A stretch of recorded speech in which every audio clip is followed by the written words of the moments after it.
कृष्णश्वपाजः प्रसितिर्न पृथ्वीयायिराजे वामभागम् even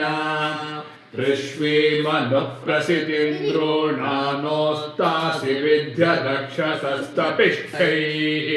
तव भ्रमास आशुया पतन्त्यनुस्पृशदृशता शोषुचानः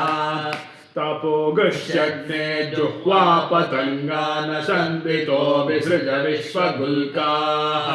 प्रतिस्पशो विसृजतोर्णितमो भवापायुर्विश्यो अस्यादब्धः यो नो दूरे अभिषगं सोयो अन्त्यग्ने माकिष्टे व्यचिरादधर्षीत् उदग्ने तिष्ठ प्रत्यादनुष्वन्यमित्रागम् ओषतादिग्महेते यो नो अरादिगं समिधानचक्रे नीचातं धक्षतसन्न शुष्कम् ऊर्ध्वो भव प्रतिविद्यधृत्स्वदा विष्कृणश्व दैव्या अन्यग्ने अवस्थिरातनुह्यातु जूना आं जामिमजामिं प्रवृणीहि शत्रून् सते जानाति सुमतिं यविष्टय इव ते ब्रह्मणे गातुमय्यत् विश्वा अन्यस्मै सुदिनानि रायो जुम्नायो विदुरो अभिद्योत् ते दग्ने अस्तु सुभगस्तु दानुर्यस्वा नित्येन हविषाय उक्थैः पित्रेषते स्व आयुषि दुरोणे विश्वे तस्मै सुदिनाथा सदिष्टिः अर्चामि ते सुमतिं घोषर्वाक्षन्ते भावाता जलता नियङ्गीः स्वश्वासुरथामर्जये भास्मे शस्त्राणि धारयेत नद्योः इह स्वभूर्या च देवपद्मन् दोषावस्तद्दिवागं समनद्योन्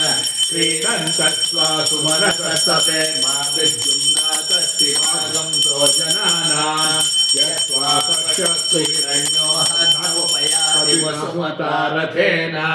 तस्य त्राता भवसि तस्य सखायस्त आदित्यमानुषग्जुजोषते महोरुजामि बन्धुतावशोभिस्तन्मा पितृगोदमादन्वियाय त्वन्नो अस्य वचतच्चिकिद्देहोतर्यविष्ठसुक्रतो दमोनापान्त्वमूरा ये पायवो मामधेयन्ते अग्ने भष्यन्तो अन्धं दुरितादरक्षन् रक्षतान् सुकृतो विश्ववेदा दीप्सन्त यद्रिपवो नाहदेभुः त्वया भयगं सदन्यस्वोतास्तव प्रणीत्यश्यामवाचान् उभाषगं सासूदय सत्यता तेनुष्ठया कृणक्यप्रयाणाम् अयाते अग्ने समिधा विधे मप्रतिस्तोमगं शस्यमानं गृभाय सहाशसो रक्षसमाह्यस्मान् गृहो निदो मित्रमहो अपद्यात् रक्षोहणं वाजिनमाजिघर्मि मित्रं प्रतिष्ठमुपयामि शर्मा शिशानो अग्निः क्रतुभिः समिद्धः स नो दिवासरिषः पातु नग्नम् विज्योतिषा बृहता भातिर्विश्वानि गृणुते महित्वा